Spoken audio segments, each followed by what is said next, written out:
Imetimia saa 12 kamili asubuhi kwa saa za Afrika Mashariki, sawa na saa 11 Afrika ya Kati na baadhi ya maeneo ya Maziwa Makuu. Hujambo, leo ni Jumanne, Julai 14 mwaka 2026. Mimi ni Skola Kisanga, msikilizaji, na karibu katika Amka na BBC. Katika Amka na BBC asubuhi hii, Rais Donald Trump amesema Marekani kwa mara nyingine inaishambulia Iran kwa nguvu kubwa na itaendelea kufanya hivyo huku mapigano yakizidi kusonga mbele. Tunafanya shambulizi jingine kubwa usiku wa leo. Wamekuwa wakifanya mazungumzo kwa miaka 47, lakini hakuna aliyewahi kuwashambulia kijeshi. Tunawashambulia kwa nguvu sana. Ukraine yasema kwamba Urusi imeanzisha wimbi jipya la mashambulizi ya makombora ya balistiki dhidi ya mji mkuu Kiev. Na tunaangazia nchi za Afrika Mashariki zinafanya nini ili kujenga ushindani katika uchumi na uwekezaji. Mara nyingi nchi zimekuwa zikijipima kasi yao ya maendeleo ya kuvutia uwekezaji na biashara katika ngazi ya kitaifa. Kitu ambacho nchi nyingi hakijajifunza ni namna gani hivi viashiria vya nchi vinaficha uhalisia wa ndani ya nchi husika.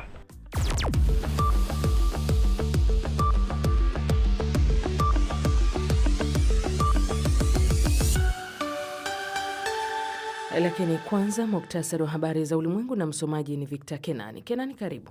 Shukran Skola. Rais wa Marekani Donald Trump amesema Marekani kwa mara nyingine inaishambulia Iran kwa nguvu kubwa na itaendelea kufanya hivyo huku mapigano yakizidi kuongezeka. Jeshi la Marekani limethibitisha kuwa linaishambulia Iran kwa usiku wa 3 mfululizo. Vyombo vya habari vya Iran vimeripoti milipuko katika maeneo kadhaa yakiwemo visiwa vilivyoko katika Ghuba. Wizara ya ulinzi ya Falme za Kiarabu imesema kuwa makombora ya masafa marefu ya Iran yamepiga meli za kubeba mafuta za falme hizo katika mlango wa Hormuz na kumuua mfanyakazi mmoja wa meli raia wa India na kuwajeruhi wengine 8. Mapema Bwana Trump alisema Washington itarejesha marufuku yake ya kijeshi ya majini dhidi ya bandari za Iran kuanzia Jumanne jioni na itatoza ushuru wa 20% kwa mizigo yote itakayopitishwa kupitia mlango wa bahari wa Hormuz. Ukraine imesema Urusi imeanzisha duru mpya ya mashambulizi ya makombora ya balistiki dhidi ya mji mkuu Kiev na kuwafanya wakazi kukimbilia kwenye makazi ya kujikinga dhidi ya mashambulizi ya anga. Zaidi na Florian Kaijage. Meya wa jiji hilo amesema mifumo ya ulinzi wa anga ilikuwa ikifanya kazi. Ripoti za awali zinasema magari na maghala yameshika moto. Ukraine imekuwa ikihangaika kuyadungua makombora ya masafa mafupi ya Urusi kutokana na upungufu wa makombora ya kukinga yaliyotengenezwa Marekani. Mashambulizi mawili yaliyofanyika mapema mwezi huu yaliwaua zaidi ya watu 50, wengi wao wakiwa majumbani mwao. Jana Jumatatu, Ukraine pamoja na washirika wake 6 wa magharibi walikubaliana kwa pamoja kuendeleza mifumo mipya ya ulinzi wa anga dhidi ya makombora ya masafa mafupi. Tangazo hilo lilitolewa wakati wa mazungumzo yaliyofanyika mjini Paris. Seneta wa Marekani kutoka jimbo la Maine amesema mtu wa hivi karibuni kupigwa risasi na kuuawa na maafisa wa uhamiaji wa ICE hakuwa mlengwa wa hati ya kukamatwa. Angus King amesema waziri wa usalama wa taifa alisahihisha kauli ya awali iliyodai kuwa raia huyo wa Colombia alikuwa chini ya amri ya kufukuzwa nchini. Raia huyo alikuwa akijaribu kutoroka kwa gari lake alipofyatuliwa risasi na kuuawa. Wiki iliyopita, mwanaume mmoja raia wa Mexico alipigwa risasi na kuuawa na maafisa wa uhamiaji huko Texas wakati wa ukaguzi wa kawaida wa magari. Baadaye idara ya usalama wa taifa ilisema kuwa pia naye hakuwa mlengwa aliyekusudiwa kukamatwa. Na kampuni ya almasi ya De Beers imesema imesitisha uzalishaji katika mgodi wake mkubwa zaidi nchini Afrika Kusini, Venetia, kwa muda wa miaka 2. Hatua hiyo inalenga kupunguza gharama za kurahisisha shughuli zake kutokana na hali ya kudorora kwa almasi duniani. Bei za almasi zimeshuka kutokana na kupungua kwa mahitaji hasa nchini China, pamoja na ushindani mkali kutoka kwa almasi zinazozalishwa kwenye maabara ambazo ni za bei nafuu zaidi. Mgodi wa Venetia ulioko kaskazini kabisa mwa Afrika Kusini unachangia zaidi ya 40% ya uzalishaji wa almasi nchini humo na unaajiri zaidi ya wafanyakazi 4,000. Vyama vya wafanyakazi wa migodi hapo awali vilionya dhidi ya upotevu wa ajira katika sekta hiyo. Hii ni BBC. Mustasari wa habari za ulimwengu umesomwa na Victor Kenani akiwa Nairobi. Unasikiliza Amka na BBC kutoka idhaa ya Kiswahili ya BBC ikikutangazia kupitia redio wa shirika mbalimbali. Matangazo ya pia msikilizaji yanasikika kupitia tovuti yetu ya BBC News Swahili, ukurasa wetu wa Facebook na YouTube, rambaza tu andika BBC Swahili. Mimi ni Skola Kisanga. Umoja wa Falme za Kiarabu umeishutumu Iran kwa kufanya shambulizi la kijasiri dhidi ya meli mbili za kubeba mafuta katika mlango bahari wa Hormuz siku ya Jumatatu na kumuua mtu mmoja huku wanne wakijeruhiwa, wakati rais wa Marekani Donald Trump akisema Marekani itaweka tozo ya 20% kama sehemu ya mzingiro mpya katika njia hiyo ya bahari. Rais Trump anasema wanaishambulia Iran kwa nguvu sana, huku mashambulizi yakifanyika kwa usiku wa tatu mfululizo. Zaidi na Victor Kenani. Waziri wa mambo ya nje wa Iran alijibu tangazo la mzingiro wa Marekani kwa kusema kuwa Tehran itaendelea kuwa mlinzi wa mlango wa bahari wa Hormuz, akitumia neno alilotumia Trump. Mvutano kuhusu udhibiti wa mlango wa bahari wa Hormuz unatishia kuvuruga juhudi za kumaliza vita vyao, lakini Trump alisisitiza kuwa makubaliano bado yanawezekana. Wakati mvutano kuhusu njia hiyo ya kimataifa ya bahari ukiongezeka, Umoja wa Falme za Kiarabu ulisema Jumatatu usiku ulilaani mashambulizi hayo na kusema kwamba makombora ya masafa marefu ya Iran yalilenga meli mbili za taifa hilo za kubeba mafuta na kumuua mfanyakazi mmoja wa meli kutoka India, huku wengine 8 wakijeruhiwa, 4 kati yao wakiwa katika hali mbaya. Mlango wa Hormuz unaendelea kuwa kitovu muhimu cha mvutano kati ya Marekani na Iran, huku pande zote mbili zikizozania udhibiti wa njia hiyo ya bahari siku ya Jumatatu baada ya kubadilishana mashambulizi katika eneo hilo usiku wa kuamkia Jumapili. Trump alisema Marekani inarejesha mzingiro wa kijeshi wa majini dhidi ya bandari zote za Iran na itaweka tozo ya 20% kwa mizigo yote inayosafirishwa kupitia mlango wa bahari wa Hormuz. Tunaharibu uwezo wao wote wa kushambulia na tunadhibiti mlango huo wa bahari. Tunarejesha mzingiro. Huenda mzingiro huu ulikuwa na ufanisi zaidi hata kuliko kuwashambulia, lakini nafikiri mchanganyiko wa mambo hayo mawili ndio unayofanya kazi kweli. Akizungumza na waandishi wa habari katika ikulu ya White House, Trump alisema Marekani ilikuwa ikiwashambulia kwa nguvu sana. Tunafanya shambulizi jingine kubwa usiku wa leo. Wamekuwa wakifanya mazungumzo kwa miaka 47, lakini hakuna aliyewahi kuwashambulia kijeshi. Tunawashambulia kwa nguvu sana.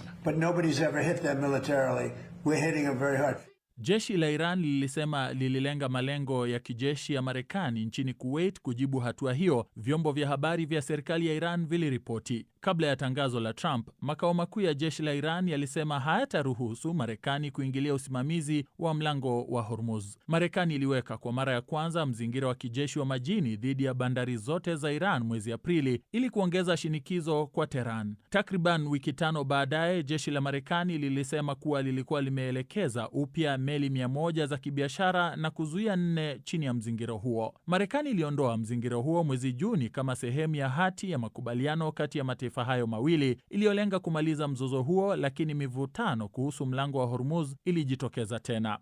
Ni taarifa yake Victor Kenani. Ukraine imesema kuwa Urusi imeanzisha wimbi jipya la mashambulizi ya makombora ya balistiki dhidi ya mji mkuu Kyiv, hali inayowalazimu wakazi kukimbia kwenye makazi na kujikinga dhidi ya mashambulizi ya anga. Ripoti za awali zinaeleza kuwa magari na maghala kadhaa yamewaka moto kufuatia mashambulizi hayo.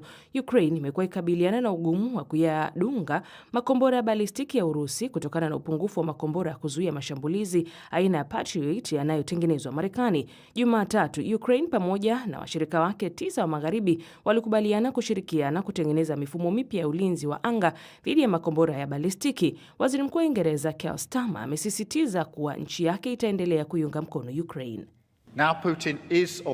Kwa sasa tunapambana na Putin.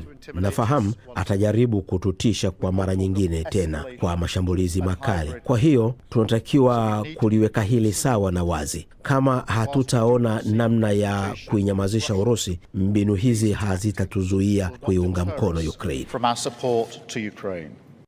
Baada ya mazungumzo yaliyofanyika mjini Paris siku ya Jumatatu, Ukraine na washirika wake 9 wa magharibi ikiwemo Uingereza, Ufaransa na Ujerumani walikubaliana kuunda muungano wa pamoja wa ulinzi dhidi ya makombora hayo. Rais wa Ufaransa Emmanuel Macron anaelezea makubaliano yaliyofikiwa. Tumekubaliana na Rais Zelensky kwa pamoja mbinu na namna ya kukabiliana na makombora ya balistiki tangu mwezi Novemba. Kikubwa ni kupata mbinu ya kudhibiti mashambulizi ya anga ili kukabiliana na makombora ya Urusi katika namna ya kuboresha mbinu za kivita za Ukraine.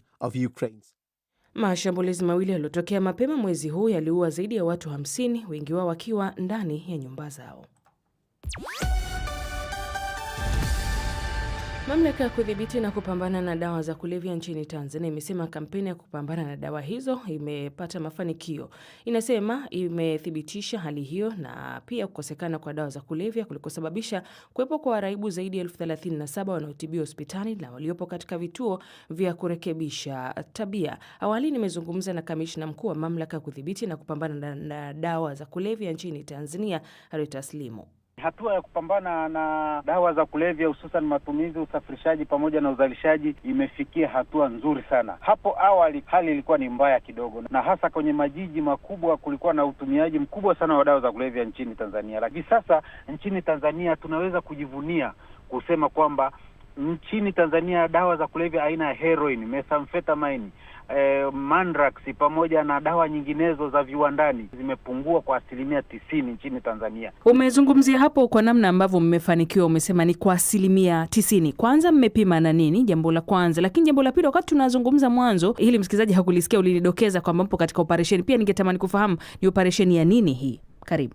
Kwa sasa hivi tuko operation za bangi. Bangi ndio inazalishwa kwa wingi zaidi. Takriban mikoa yote nchini Tanzania inazalisha bangi. Na sasa hivi tuna kampeni maalum ya kuhakikisha kwamba sasa tunaanza operation mbalimbali kwenye mapori, kwenye mashamba, lakini kwenye maeneo yote ambayo wanazalisha bangi nchini Tanzania. Tulichokipima ni kutokana na wingi wa watu wanaohitaji matibabu baada ya wao wenyewe kutoa ushahidi kwamba dawa za kulevya hususan heroin, methamphetamine, mandrax hazipatikani tena mtaani kirahisi, na hata wanapotafuta ili waweze kuzitumia hazipatikani. Kwa hiyo alternative pekee yao walionayo ni kupata matibabu, na kwenye kliniki zetu mpaka sasa hivi tuna watu takriban 19,000 ambao wanapata matibabu. Kwenye sober house zetu tuna watu takriban zaidi ya 18,000 wanapata matibabu. Lakini pia ushahidi mwingine ni kwenye mitaa, kwenye barabara, kwenye maeneo ambayo yalikuwa yamekisiri kwa matumizi ya dawa za kulevya.